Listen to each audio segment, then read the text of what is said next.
Chapter 42. Peering over the railing on the third floor at close to 2 a.m., Andrew Peckelman saw Sierra Russell sitting alone in the reading rotunda room.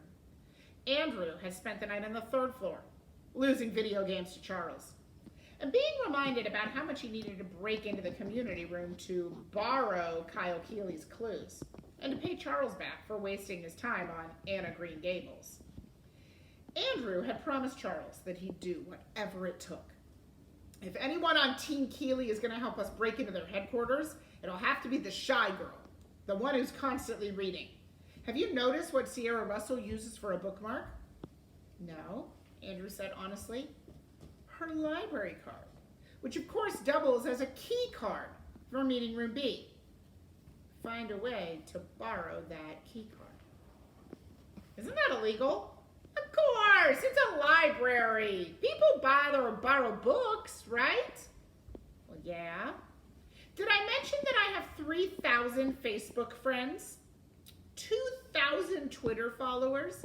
Each and every one of them's going to hear what a weenie and a wimp you are if you don't guarantee our team wins. So Andrew made his way down to the first floor. Is Charles even being nice to the kids on his team?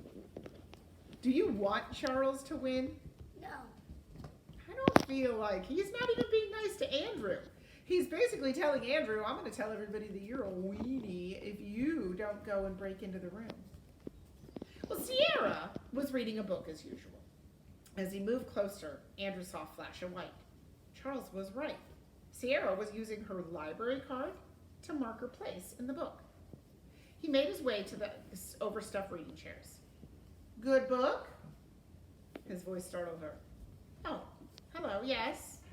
Mind if I join you? What you reading?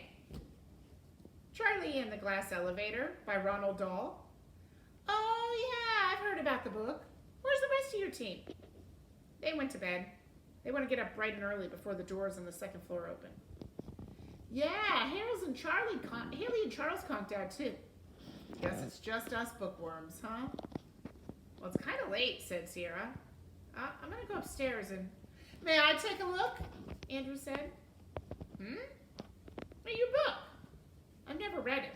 I just tell people I have. Sure. Sierra handed it to him. Thank you. Andrew flipped through the pages until he found the spot where Sierra had tucked in her library card. Wouldn't it be cool if a library had a flying elevator like in the Willy Wonka movie? Especially if you could use it to crash through the roof like Charlie and Wonka did. That would be a cool way to escape the library, huh? That's when Andrew made the switch.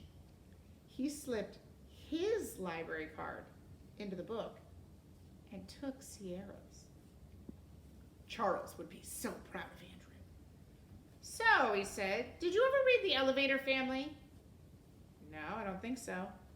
It's all about this family that lives in an elevator in a San Francisco hotel. Let's just say the book has its ups and downs. Ho, ho, ho. Andrew laughed hysterically because it was one of the funniest jokes he knew. Sierra chuckled and handed back the book. Overhead, the Wonder Dome dissolved out of its Dewey Decimal mode, and with a swirl of colors, it became a bright green bedroom with a pair of red frame windows. It was looking out on a blue night sky with a full moon and a blanket of twinkling stars. In the great green room, there was a telephone, a red balloon, and a picture of a cow jumping over the moon. Don't know if any of you read that book, but I used to read that book to my kids when they were little. The ceiling had become the bunny's bedroom from Goodnight Moon. A quiet old bunny in a frumpy blue dress hopped into the reading room. 2 tiny cats followed her. Great, said Andrew. Another hologram. I think she's cute, said Sierra. Hush, said the bunny. Good night, clocks, and good night, socks. Good night, Sierra. Good night, bunny. And Sierra took her bunny and headed upstairs.